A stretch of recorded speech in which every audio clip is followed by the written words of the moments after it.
the times it was easy to win, surrounded by fair weather friends.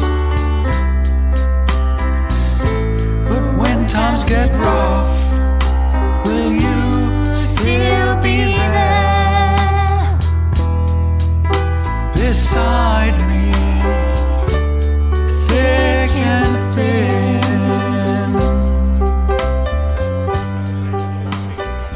Sugar, butter, flour. Have you seen that one? No, what's that?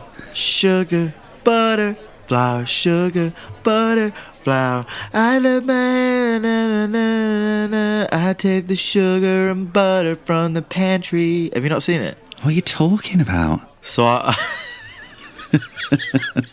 I subscribed to NT Home, which is a fantastic service. Let me just describe National Theatre Live. National Theatre Home, yeah. So the National Theatre and many other companies around the world and the country, they record and film live performances of plays and musicals from, well, they go back, I think it's like 2010, 2008, something like that. Yeah. And Waitress was put on the other day, so I started listening to that. I literally just watched Sarah about 20 minutes. Bareilles or something, is that Waitress? Sarah she wrote and starred in that. Sugar, Bareilles. butter, flour.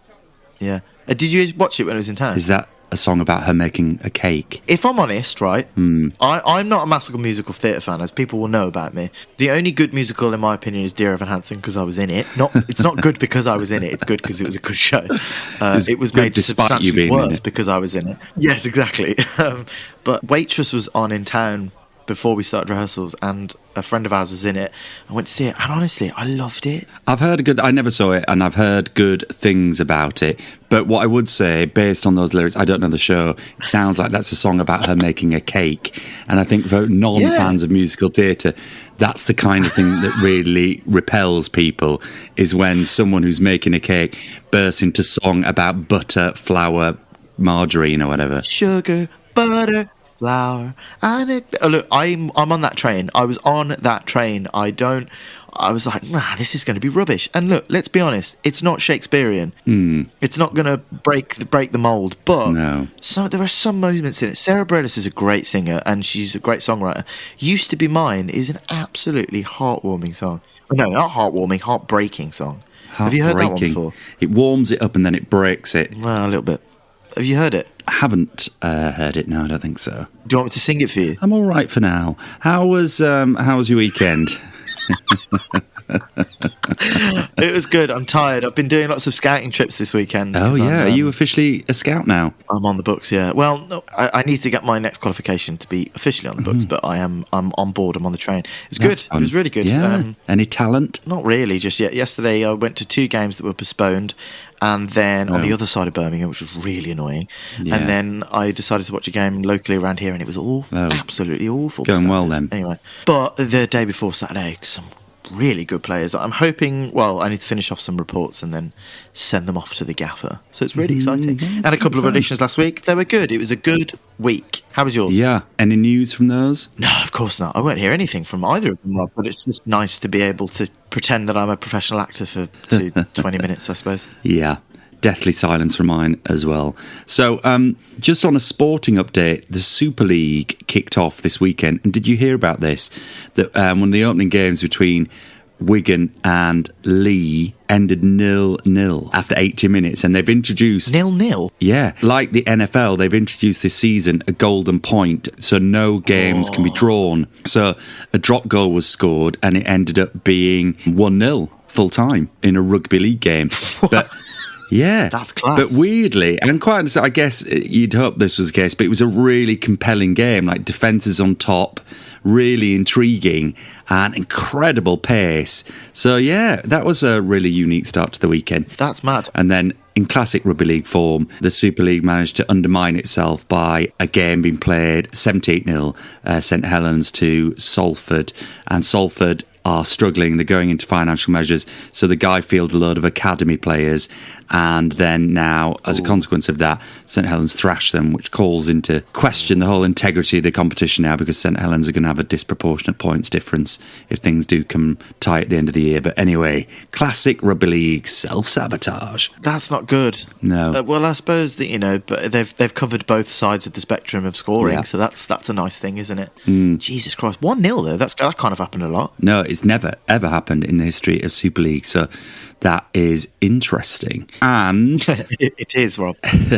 and to quote my favourite podcast co-host, Jack Loxton, That's me. at time of recording, Leeds are playing Sunderland this evening. Yes, that's they going to are. be a big game. Big game at the top of the champ. Will it be a big game though, Rob? Is it going to be a big game? It's not really. Leeds have run away with it. They'll win the league. Well, we're not running away with it. This is the point, is that we're actually only, as things stand, we're a point behind Sheffield United, with obviously tonight as a game in hand. So if we win this, we go 2 points clear at the top. But because We will run Burnley away with drew, then that would be 7 Exactly, points yeah. ahead of third, which is the key thing.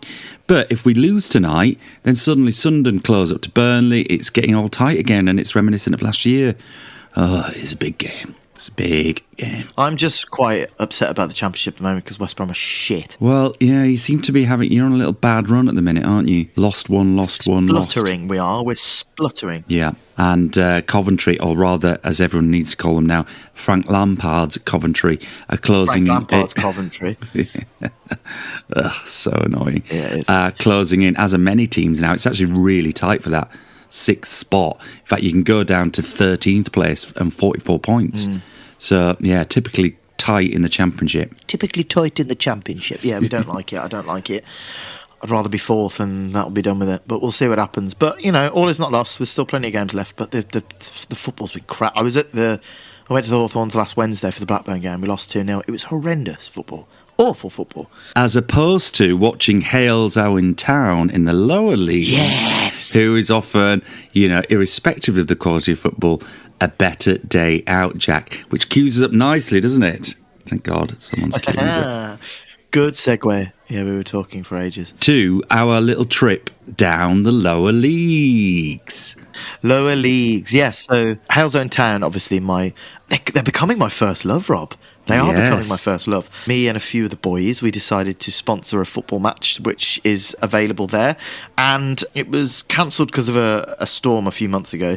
So it got rearranged to this. So me and 10 of my friends decided to do the prawn sandwich way of looking at non-league. And I think it was important for me to kind of really showcase the non-league of football in this country, because it means a lot to a lot of people. And it was teamed rather oddly. We didn't book this in together, did we, Rob?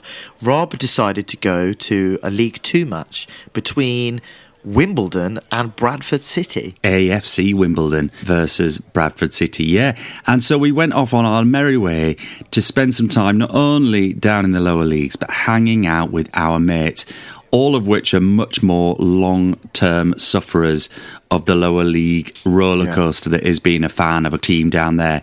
So we decided to go along with them and find out what it really means to support a team through thick and thin.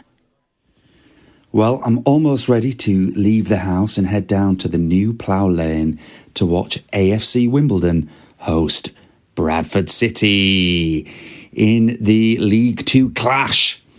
Now, I was just getting ready and I was thinking, you have to consider what you wear when you go to a football match, particularly if you're sat in the away end. So I've gone for an all-neutral black jean. It's probably a little skinnier than is relevant these days. Apparently that's a faux pas, but it'll keep me warm. And my yellow jacket, which is less discreet, but will keep me nice and cosy. So I'm going to head down to meet my friends Bob and Beanie and Hattie, Bob's daughter, who's coming up, and they're up from Portsmouth. Beanie's down from Ilkley.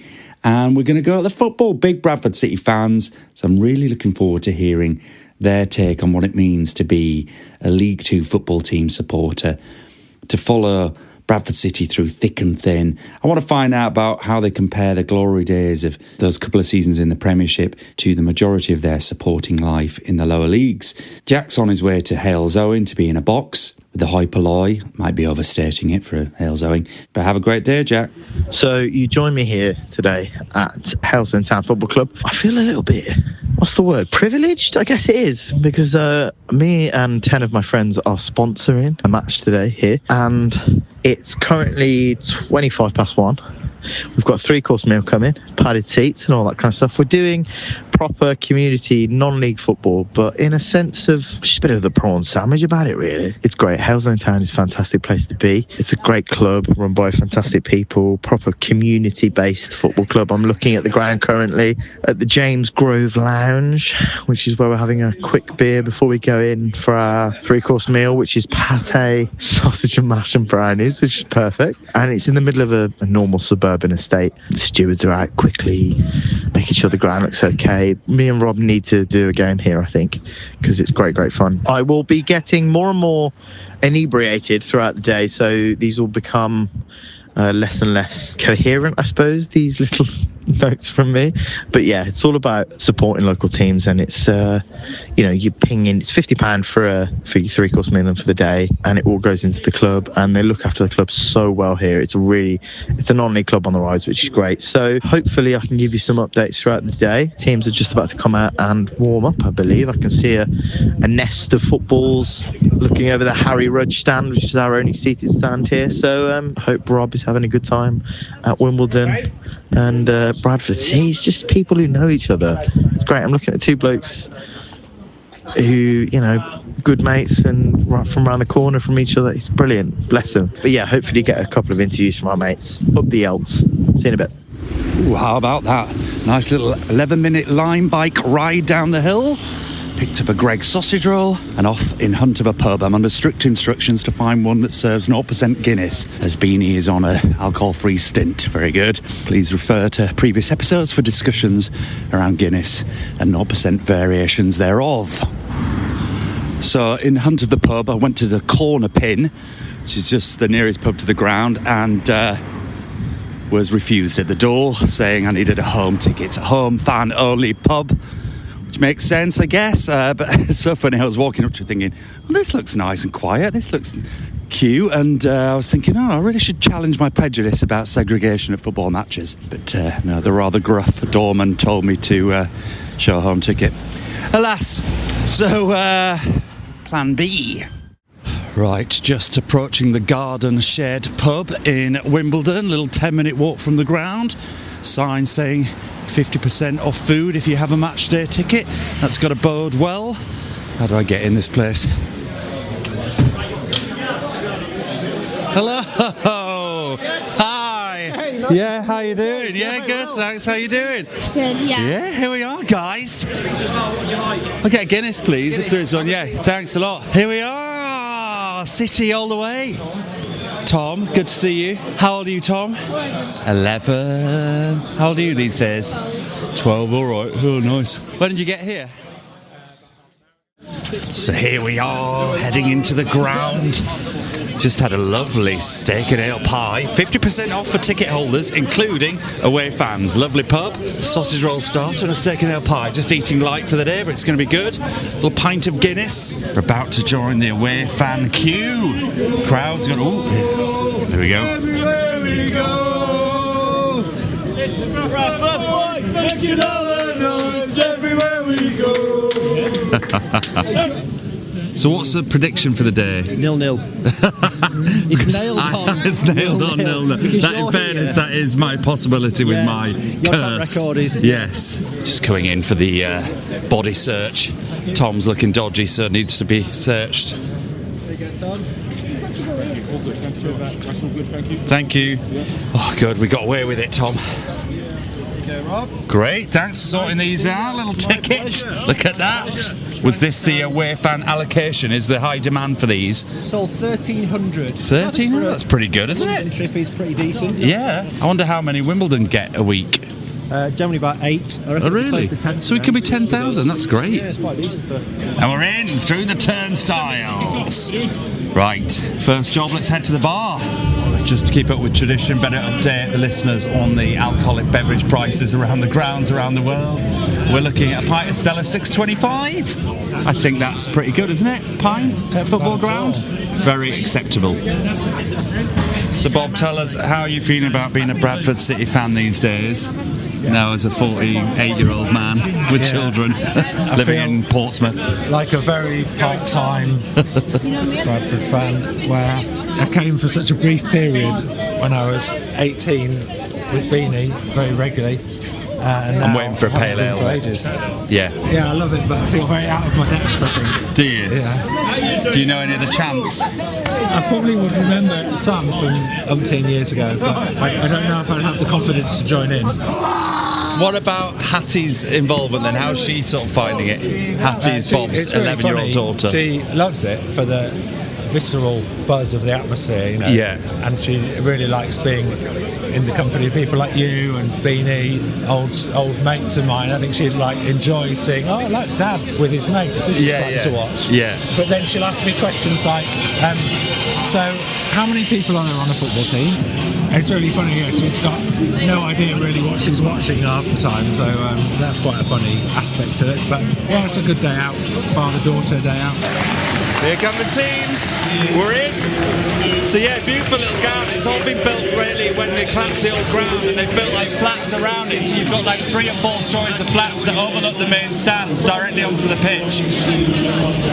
And it's a good crowd. Just had my first course. I'm just standing outside, drinking in the atmosphere. Houseland Town's goalkeeper has just turned to his father, who is in the stands, and asked for a Bovril. That's what we're talking about here, ladies and gents. Non-league football, absolutely perfect. Food's been great so far. The atmosphere's started. We've got Aha playing in the background. Hopefully this doesn't infringe any copyright laws or anything like that. Hope you're having a good time, Robbo. So Beanie, talk us through the positions of the teams, where they are in the league and all that. So we are 4th in division, Wimbledon are 6th, and we're both a point of automatic, so it genuinely is quite important. Pretty close, and it's going to be very ugly and brutal. Who's leading the league at the minute? Walsall by a mile. Walsall, maybe 12 Jack. points clear. Would it serve them to go up? Is it one of those leagues where you want to go? Oh, definitely, yeah. This is our 6th season in this division, so we have to escape by any means necessary. Yeah. What's the finances like at Bradford these days? We have a disinterested owner who wants to sell the club, so there's not a huge amount of money. But all the clubs with money have gone up, so Wrexham went up, Stockport went up. So all the teams that are left have not much money, so we should have a chance of escaping. Yeah. About to kick off. Wimbledon in their classic royal blue. Bradford in the away kit white with their claret and gold. What are the official colours of City? What do they call them? Claret and amber. Claret and amber. Classic. Who's going to win? Bradford. Tom, you're the aficionado. What are you saying for score? Oh no, God. And we're off. What did you say? That's my fault.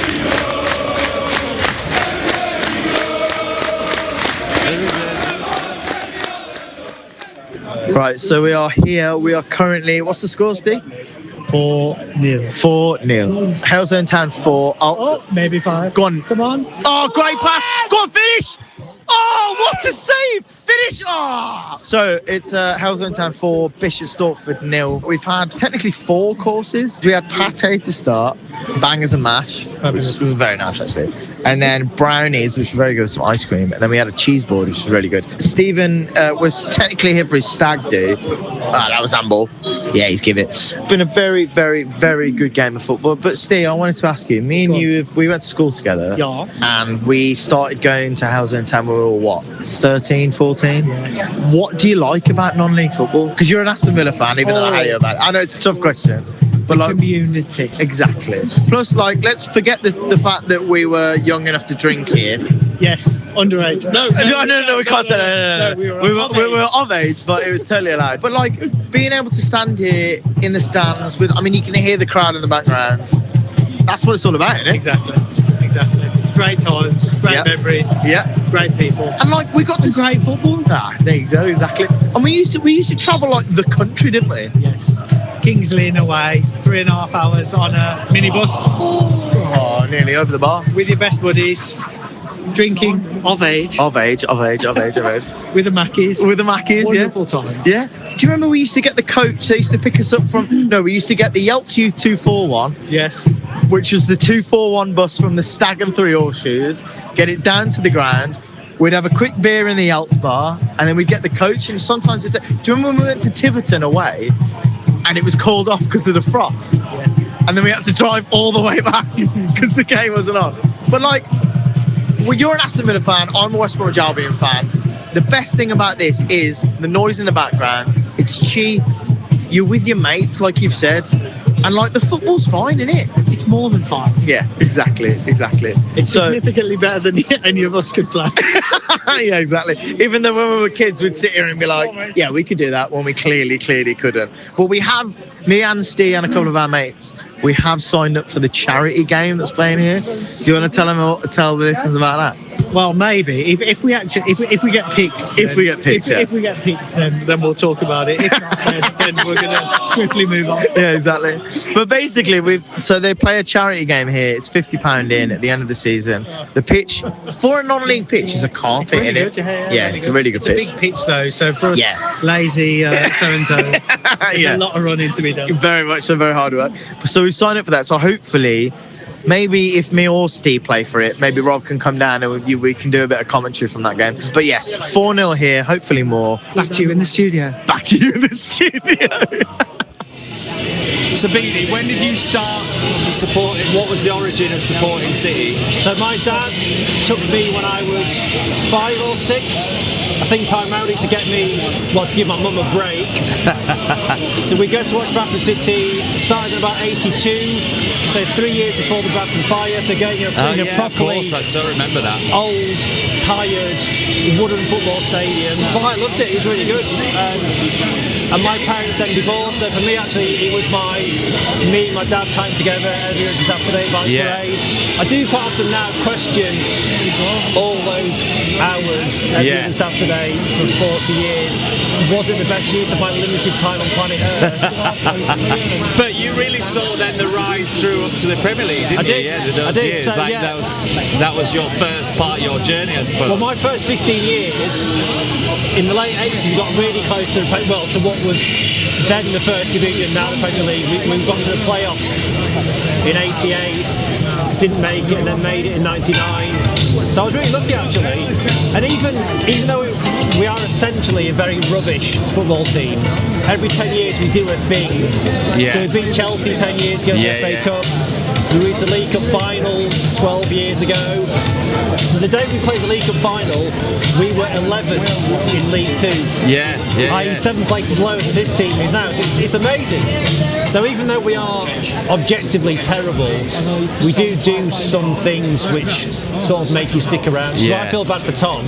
That Tom is now 11 and he's not yet had a thing. He's only been a relegation and then 6 years in this division. Well, when that thing comes, Tom, it's going to be big. You'll deserve that thing. What are your memories of those Premier League days? I was just associated with Stuart McCall. That's all I ever think of with Bradford City. Yeah. So he is our all-time hero. What I remember actually is just how fast it was. Also, we were watching this game, and I remember just being struck by the combination of not only was the speed ridiculous, but they also did things like control the football, unlike what you're watching now. It was just so exciting to watch us play at Old Trafford, Anfield, dare I say, Elland Road. And we stayed up, which actually, it turns out again was a massive error, but it was still pretty special really. But you were saying earlier when we were in the pub, you mourned the days of when the Premier League felt genuinely competitive and you could come up and make a splash, and that's gone. But thanks, Bob, as my coffee arrives. How do you compare being a long-suffering lower league fan and what that community bit is versus when the club was in the Premier League? I don't think it's that different. I really don't think it's that different. The team is much worse, but I think the people watching it are all boiling the same. The crowds are not that different in terms of numbers because they've priced it correctly. But so that team that went up could stay up without much surgery, whereas now, I think Ipswich spent 100 million this summer, and they're still probably going to go down. Yeah.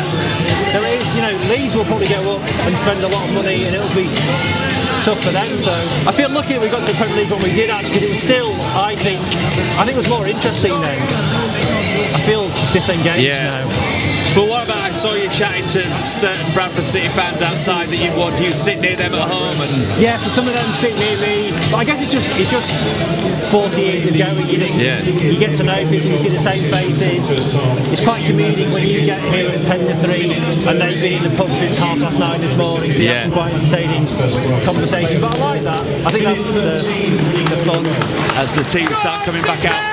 Would you? Are you still as dedicated as you were, or are you a bit more discerning these days about trips away and stuff? Yeah, a bit more discerning.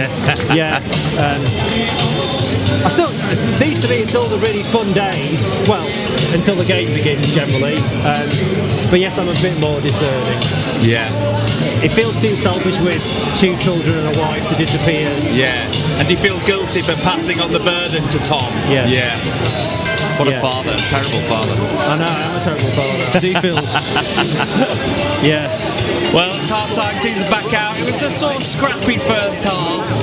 Both these teams are doing pretty well, but what I've noticed is that it's just the technical ability. The ball doesn't stay on the floor very long. It's like 2 or 3 passes, then someone gets under pressure and they just speculatively hoof it or head it in a direction.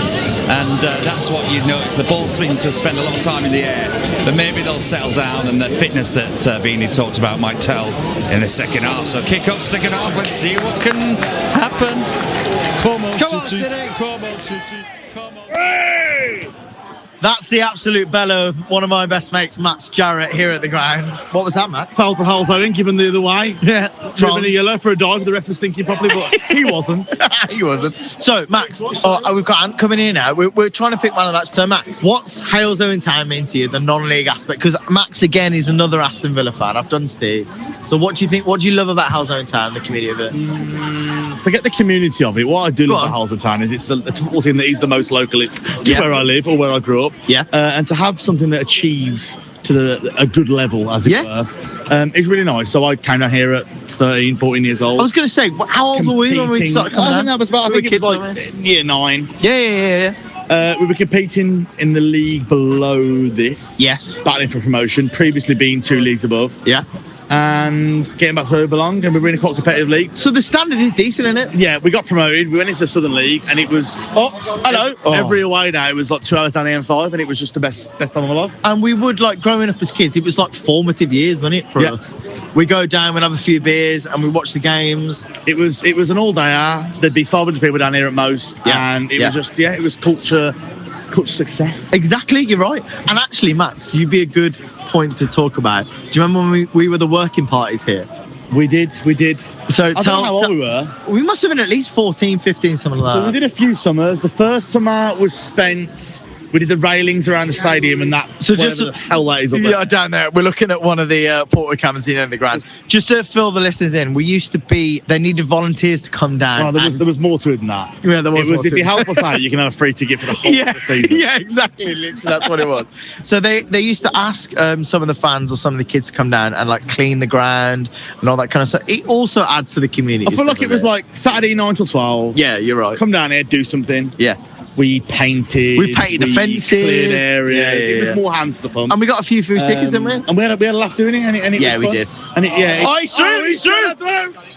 I know. No chance. The second year, we spent the whole of the summer clearing out and stripping the walls and then repainting. Yeah, we did. Was, I believe, the whatever this is, sponsors lounge. Yeah. It was at the back, we're going to make it a bar. And we're like, yeah, you say so. Yeah, we did what we did. Yeah. And it wasn't used. Yeah. And then the following year, we got new owners, and then it became what it is now, which is the James Grove Lounge. Yeah, that's right. Yeah.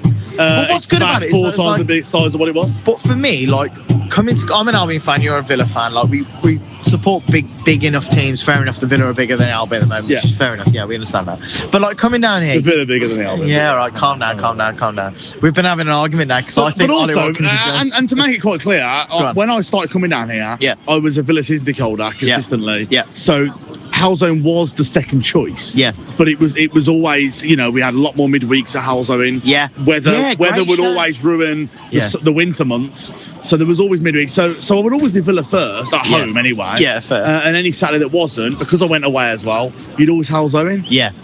But it was financially, it was more realistic. But then it was pennies. It's a really important thing you say there because financially, if you think about like professional football now, I mean, you went to the Celtic game the other day. How I much was did. the ticket there? For Celtic Villa? was 70 quid. I mean, 70 quid. That's to go and season watch- ticket price. I think it's 85 if you're not a season ticket holder. I mean, that's a lot of money for the working man, isn't it? It is, And like, it if you is. think about, I mean, how much Halzone in town they take in every week now. Come on, keep driving. Can we? Keep Can driving. we? Turn. Yeah, it's it. Can Get we? in. Oh, what a I think save. it's 1150 here today. £12 a 1150. man. And like the amount of money this club's made, and it's made hand over fist since we were going kids. So it says a lot about how the importance of non-league football and the community aspect. I know I keep going on about it, but it's important, isn't it? Community, exactly. Max Jarrett, you're a legend. And what do you want to say? Say back to the studio. Back to the studio. Legend. Cheers, Max.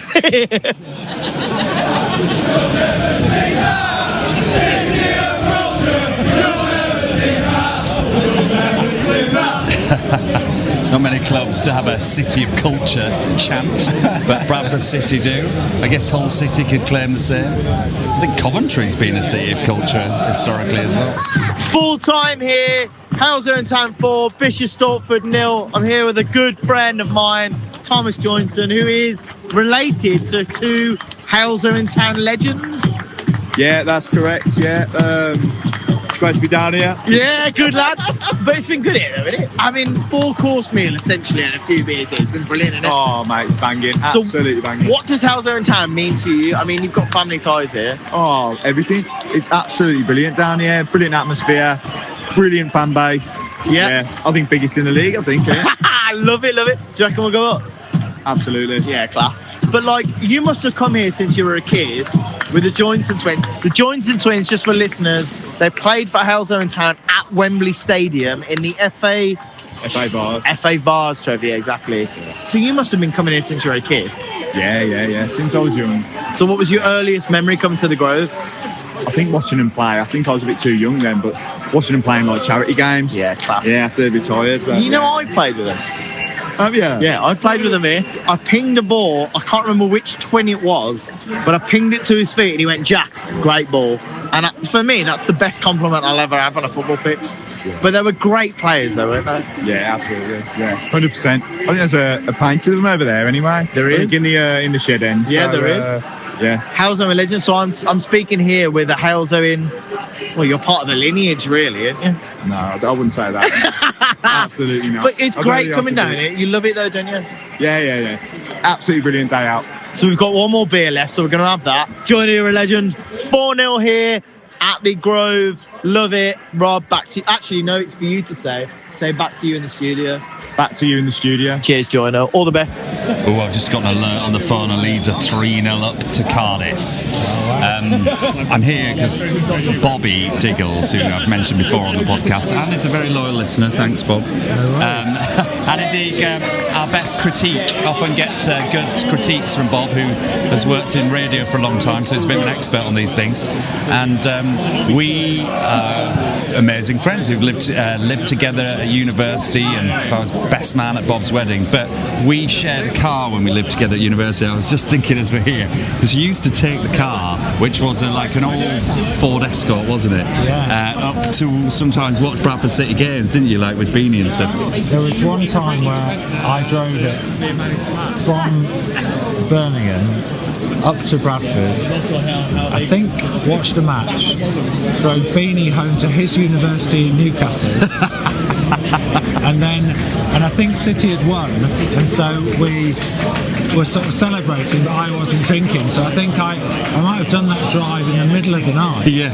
And then drove all the way back from Newcastle towards Birmingham where we were at university, and it was only around Lichfield or somewhere where I was like, oh, the car's playing, like, judder, judder, judder.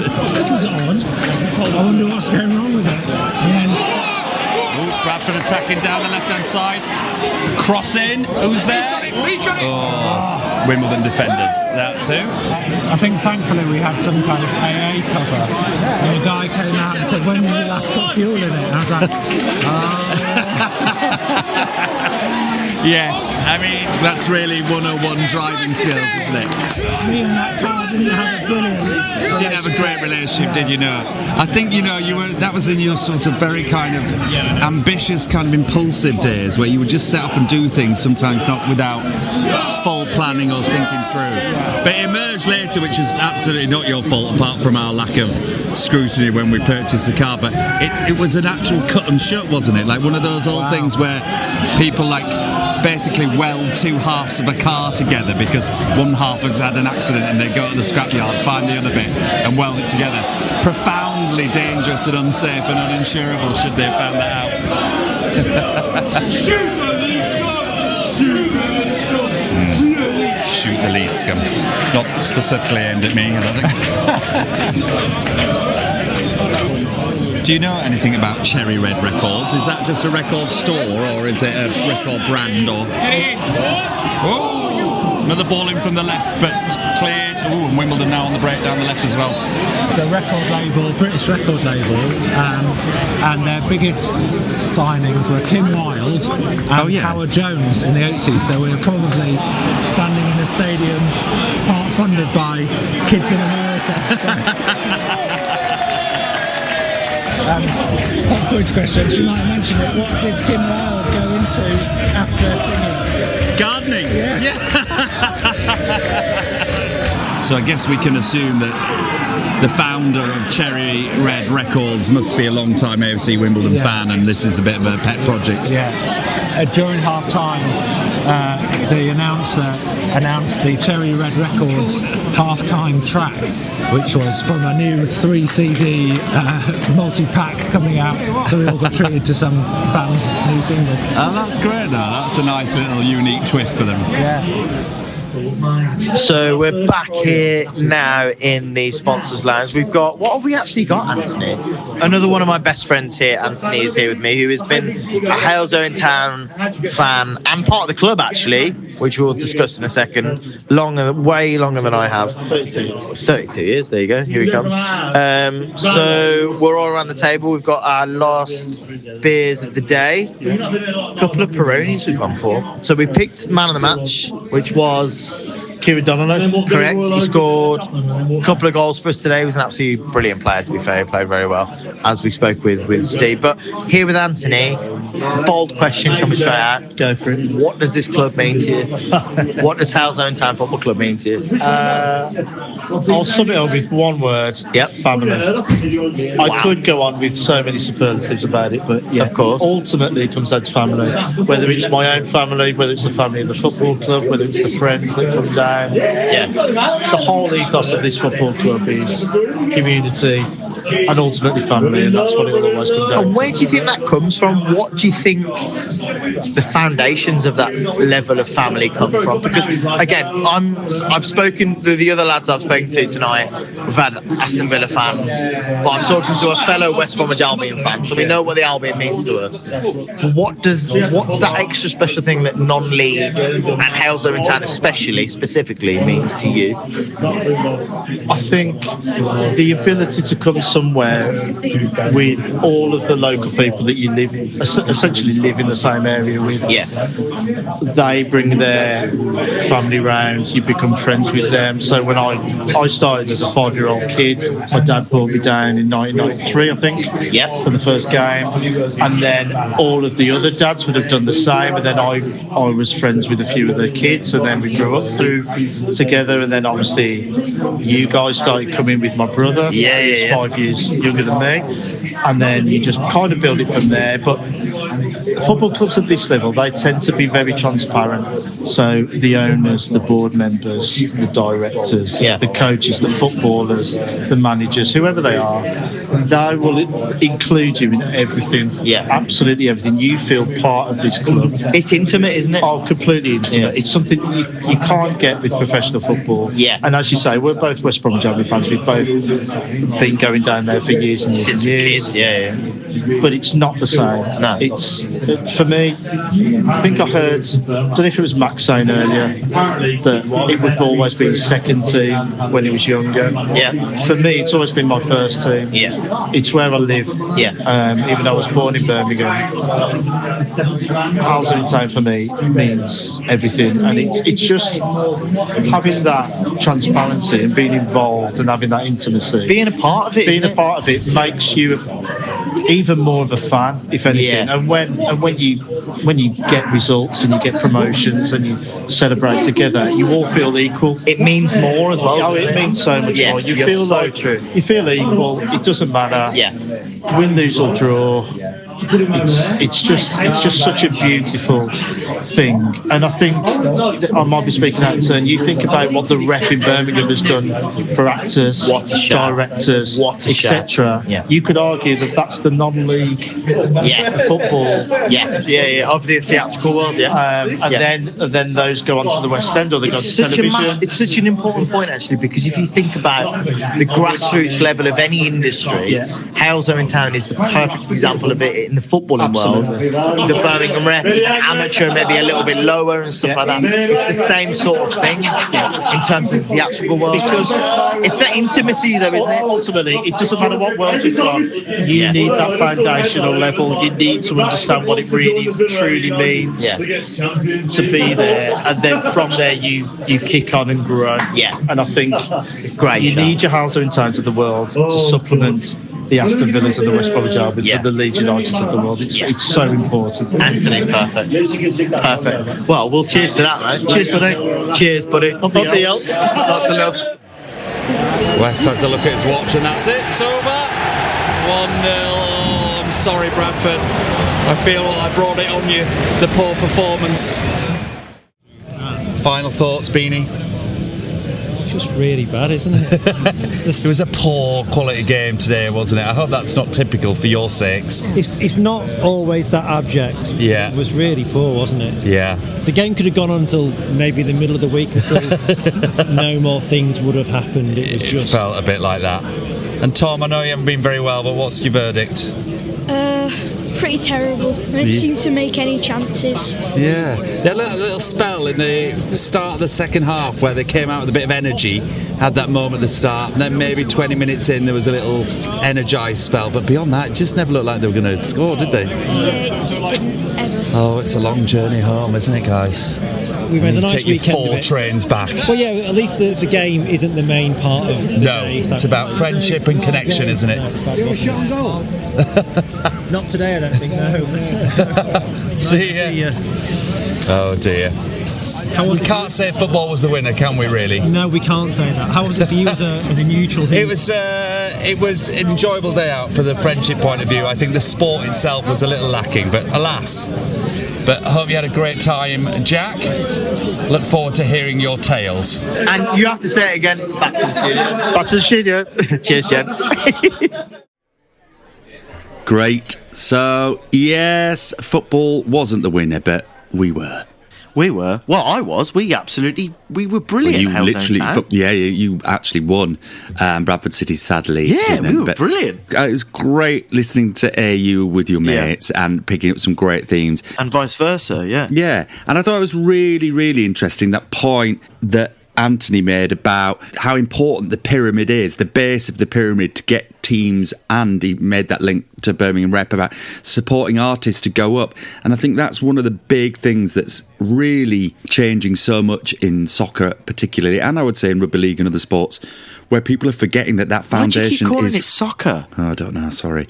In football and other sports, where I feel like people are forgetting how the whole game is built on the foundations of lower league sport. It's true in rugby league, amateur rugby league, and it's at their peril one day, it really will come back home to roost if there's no talent to supply the big teams. I think that it's symptomatic of society. I know that's a really big thing to say, but I think it's valid proof that if you don't fund grassroots and you don't let these roots get bigger and bigger and reach the top, then the whole pyramid, the whole structure just completely doesn't work. So non-league football and lower league football is vital in the same way that amateur theatre, youth theatre, smaller theatres, pub theatres, grassroots theatres are vital to produce talent and give experience and all those kind of things.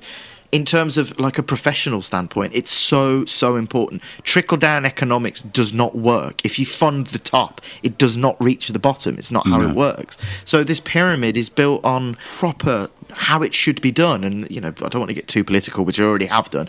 That's how things should work. We fund from the bottom up. It was really interesting talking to you, Paul, about when Bradford went into the Premier League, or Division 1 as it won then, it hadn't been tainted by all the money yet, the Chelseas and the Cities and all that kind of stuff. And it was proper football, and they were, I use the word proper, but you know what I mean. They were footballers who had done their trade at poor football teams and lower league and got the experience and then built their way up. Yeah. Now, you look at Man City. In terms of, working for West Brom Academy, the amount of players that have been sold to Man City, Liverpool, big teams, Man United, blah, blah, blah, blah, blah, for stupid amounts of money, and then 2 years later, they're just not doing anything because they don't get the opportunity at these big clubs and all that kind of stuff. It's ridiculous. It doesn't work. But yes, I totally agree with you. And Anthony made a really good point about it. And yeah, it's part of the reason why we should champion it, both theatrically and sportingly. Agreed. Well, you think of Leeds United going up and winning the last First Division or Premiership as it was now, 2 years after being promoted from the Championship, essentially with the same team. Yeah. You're just not going to do that now. And Beanie makes that point, Ipswich spending £1 million and they're going down again. And Leeds, will suffer the same fate if they don't get bought by a state. But, even that's, very hard to, with the financial fair play now, they're drawing up the bridge behind that as well. So we're all doomed, essentially. Yeah, it's the end of modern football as we know it. But that's just one aspect of these amazing voice notes that we managed to get with our amazing friends. And Max was making a good point that I really want to touch on, and it's so true. Like, it's the whole community aspect, and I know we use that word very flippantly talking about this stuff, but you do a lot. The idea of volunteering for I do a lot. Yeah, it's because my vocabulary is not very good. I don't read enough, Rob. That's the problem. It's like volunteering at the club, and the cheapness of it and the realness of it and the palpability, and it's there and you're involved in it and you're making the atmosphere and, the connection part is what's really good about that. If you have painted the fence when you go down to watch the players, it's really brilliant. And I'm not suggesting, well, mind you, I am suggesting maybe Man U could invest in their statement if they got I was going to say if they got all their friends to come up and help the stadium, but then they'd all be driving from London, so it'd be too hard. It's a really nice way to embed people back into the club. And Bielsa really brought this back in when he came. He had the players going around picking up the litter at the training ground. He had people really prioritising going out into the community. I know all clubs do this these days, but what he really understood was, even though it was a Premier League club, Championship club, that it represented the city, and the city had ownership and feeling and connection with that club. And he insisted that was reciprocal.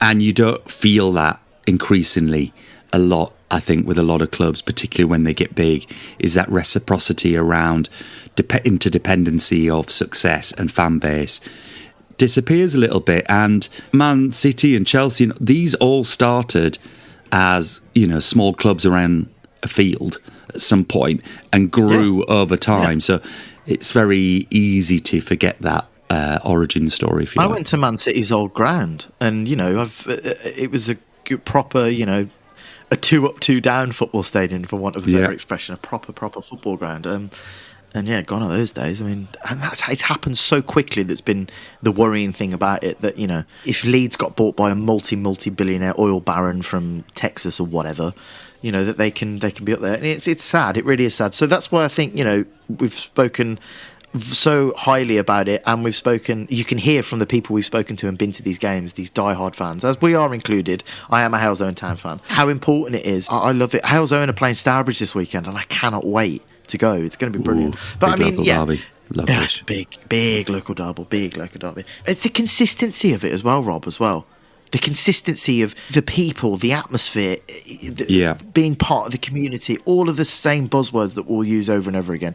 But it is a family, like Anthony said. It is a family, and you do not get that at bigger clubs. It becomes this conglomerate, this monopolising the league, money, blah, blah, blah, blah, commerciality of it all. And it's even at West Brom, who are, you know, a relatively smallish team these days, you do feel so removed from it. It's sad, very sad. Yeah. Well, I thoroughly enjoyed my day out despite the game, and we had it was really good company, and it was great to see that generation being passed on. You might have picked up in the background, and the language was quite appalling on the terraces. But it was a little. all those moments where I was literally covering Hattie's ears. But it was great to see them come along, and long may that continue. I'm sorry, Tom, that you are destined to a lifetime following in the footsteps of your father, a lifetime of mediocrity in your team. But hey, that's going to bring you some great friendships, I hope, and some great moments. Wow. That's someone literally coming through the wall. Ken, put that down right now. Ken, no, not good. Put it down. Honest, these works have gone on and on and on. Never ending. It's never ending. And I wouldn't mind. You'd think you'd walk up to the clubhouse and it was some brand spanking new building. I mean, I can't see what they've done, all this building work. No, I'm going to have to go. Ken, come here. No, come here. You can't. Put your tool Rob, I'll see you next down. week, mate. See you later. I'll see you Join us next week. Normal service resumed back in the clubhouse. Have a great week.